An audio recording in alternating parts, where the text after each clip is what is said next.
So I came across this story just yesterday under the heading SEC holds closed meeting to address upcoming settlement. The U.S. Securities and Exchange Commission will be holding a secret meeting on July 13, 2020. 3. To discuss urgent topics of enforcement and litigation. It notes that the SEC's Sunset Act notice indicated that the meeting would cover a wide range of issues related to examinations and enforcement proceedings, such as the initiation and resolution of injunction actions, administrative proceedings, the resolution of litigation claims, and more. An outline of the closed meeting and an examination of the importance of the issues raised therein within the SEC regulatory framework are the goals of this essay.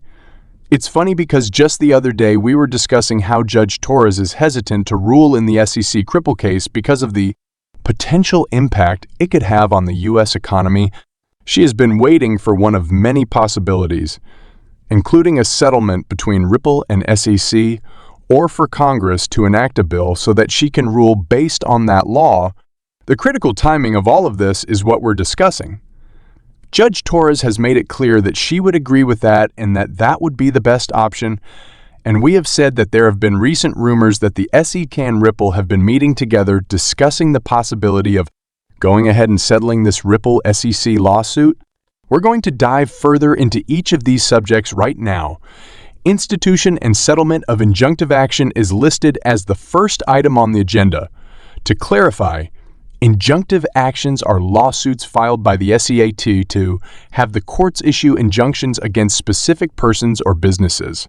For breaking securities laws, it's possible that the administrative law judge's hearings and rulings on settlements were discussed behind closed doors. The SEC can provide a fair and thorough evaluation of suspected infractions and increase compliance in the securities sector by handling these problems in private. The third is settling claims made in legal proceedings. Disputes and lawsuits between the SEC and market participants or other parties are referred to as litigation claims in the document. The SEC was able to consider in private the possibility of settling such allegations, taking them to court, or using some other form of legal recourse.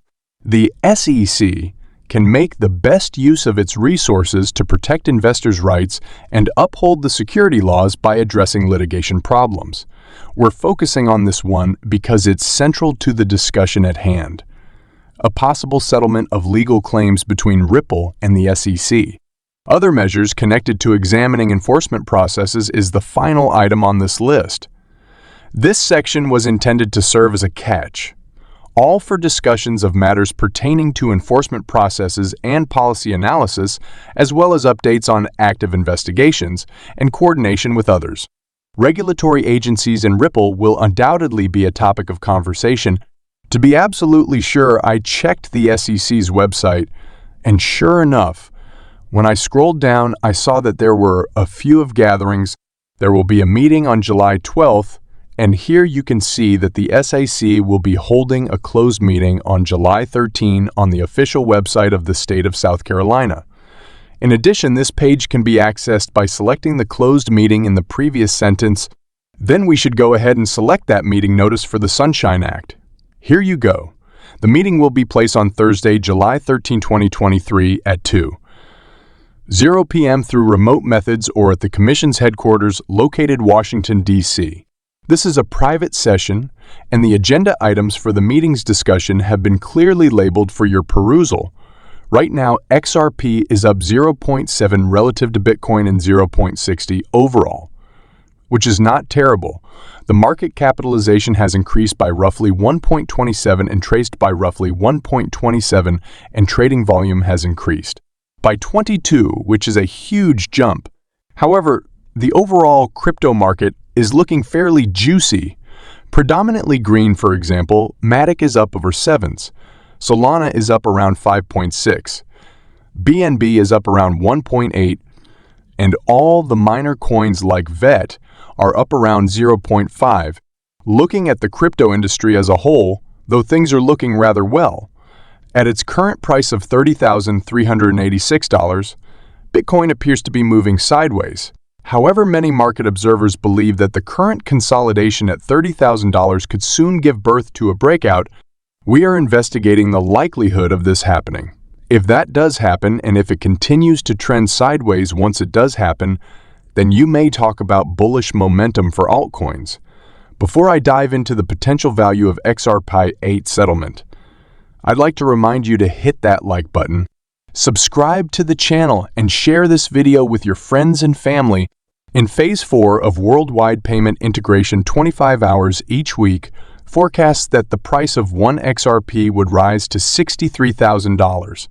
Naturally, we're taking a look at the XRP price whenever a settlement occurs, or just generally XRP's pricing by this analyst called 25 Hours Awake, who says to keep these prices or these XRP prices on your price charts and sites, because they're the result of a thorough analysis. We'll examine the estimates he gives us along with the steps and conditions that must be met for the event to take place. Here in the first phase, it quotes an SEC settlement price of $12.39 per Ripple. In essence, a settlement between Ripple and the SEC would allow the deal to go forward, and XRP's price would rise to $12.39. Stage 2 or Phase 2 as you want requires that XRP be traded on all markets. But once that occurs, the price of XRP will soar to $149.29 USD or nearly $109.50 USD. Now that we've reached Stage 3, with XRP at $27.42.24, it's clear that Ripple needs to increase its number of collaborations if the price of XRP is going to continue rising. This necessitates extensive collaboration with other businesses. 25 of it projects that the price of XRP will rise to the $2,700 range once that occurs. Keep in mind that this may mark the first step toward an official partnership between a central bank and Ripple. Many governments, financial organizations, and central banks will therefore decide to form partnerships with Ripple, make use of the Ripple XRP ledger, and of course launch monetary transactions using the XRP ledger immediately. Okay, gentlemen, with that said, we've reached the end of the video. Please hit the like button, press the subscribe button. Thank you, and see you in the next video.